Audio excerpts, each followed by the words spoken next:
Hello, my dear students. I hope you all are doing great. Children, as you all know that we have already started chapter 9 body movements, and today we are going to discuss about the human skeletal system. So, let's get started. Dear children, first of all just tell me, what is skeletal system?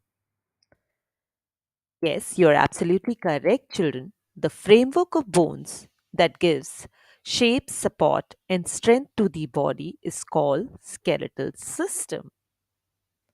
And as you know that a human skeleton has around 206 bones, which are of different shapes and sizes. Children, now let me share some interesting facts with you all. Do you know which is the smallest bone in the body? Yes, it is found in the ear and it is known as stirrup or stapes. Whereas the longest bone in the body is the femur bone, which is found in the thigh. Also, children, over half of the body's bones are found in the hands and feet. Isn't it amazing, children? When you were born, children, your skeleton had around 350 bones. Then why the number has reduced now? By the time you become an adult, you will only have around 206 bones. Do you know why? Okay, this is because as you grow, some of the bones join together to form the larger bones. And that's how the number reduces. So, children, I hope you will remember these facts and you found these facts interesting. Now, let's see what is cartilage. Children, as you can see in the picture, this is cartilage, and it is a type of smooth tissue that covers the surface of bones at a joint. Children, cartilage, it helps to reduce the friction of movement within a joint and prevents the damage of the bones. So, it is a type of smooth tissue that covers the surface of the bones at a joint and it reduces the friction and prevents the damage of the bones. I hope it is clear to you all. Children, there is one more thing present here, which is synovial fluid. This is also present between the two bones in a joint, and this fluid also reduces the friction and helps in easy movement of the bones. So, children, now let's move to the parts of the skeletal system. Children, our skeleton has different parts like the skull, backbone, rib cage, limbs, and girdles. One by one, we will discuss about each part in detail. Let's start with the skull. Dear children, human skull is generally considered to consist of 22 bones, 8 cranial bones, and 14 facial bones. You will be amazed to know that all the bones in the skull are fixed except the bones in the lower jaw that we can move. And this is also known as mandible. Children, this because you are able to move the lower jaw, that's how you are able to speak and eat food. Dear children, I hope it is clear to you all. Let's move to the next part of the skeleton, which is the backbone or the spine. Children, the skull is attached to the backbone or the spine, but it is not a single bone. Our backbone is made up of 33 small bones called the vertebrae. And the vertebrae, they are joined together to form a strong column called the vertebral column or the spine. Children, between each vertebrae is a cartilage which prevents the bones from rubbing against each other. Children, you can see this This is the long vertebral column which we have, and it is so flexible that we are easily able to bend our backbone. Children, each vertebrae has a hole through which delicate spinal cord passes. And what is spinal cord, children?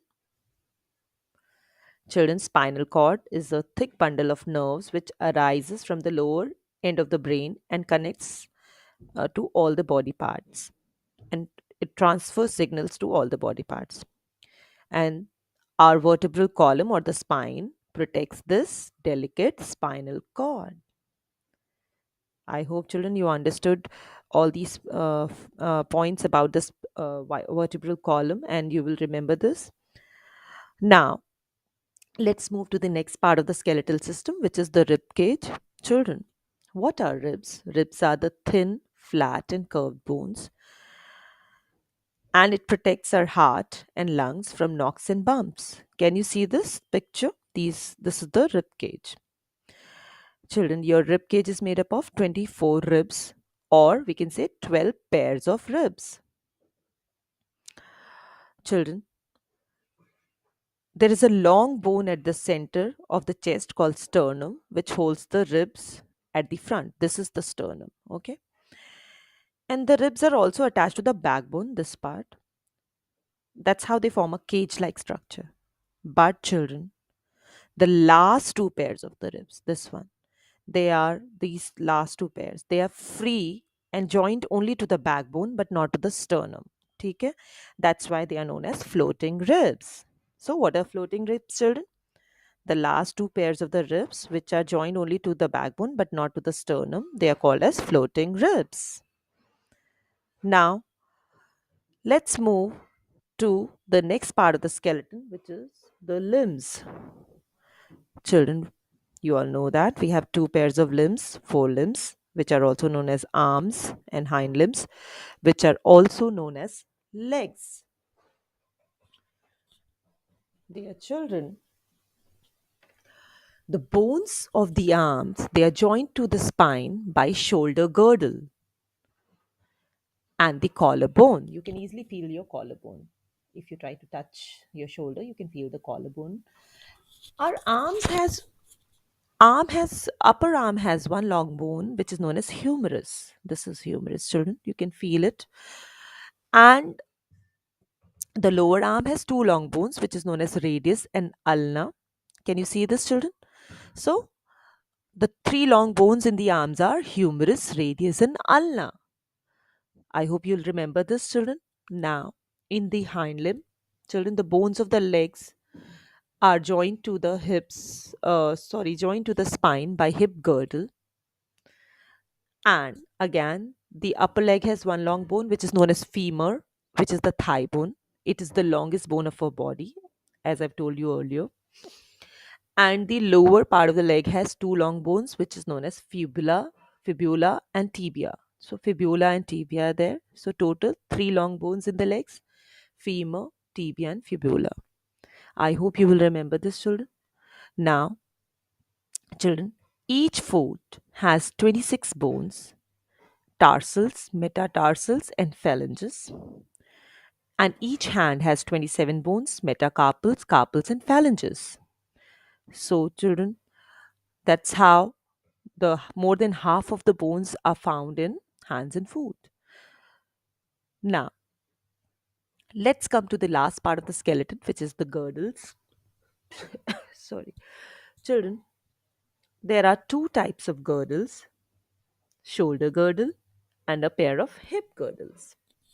Shoulder girdles are also known as pectoral girdle, and hip girdles are also known as pelvic girdle. Children, the limbs are not joined directly to the backbone, but they are joined to the girdles. Okay, this is the shoulder girdle here, and this is the hip girdle. The arms are joined to the shoulder girdle, and the legs are joined to the hip girdle. Okay, so I hope it is clear to you all. You have to remember the names, that the shoulder girdles are also known as pectoral girdles, and the hip girdles are also known as pelvic girdles.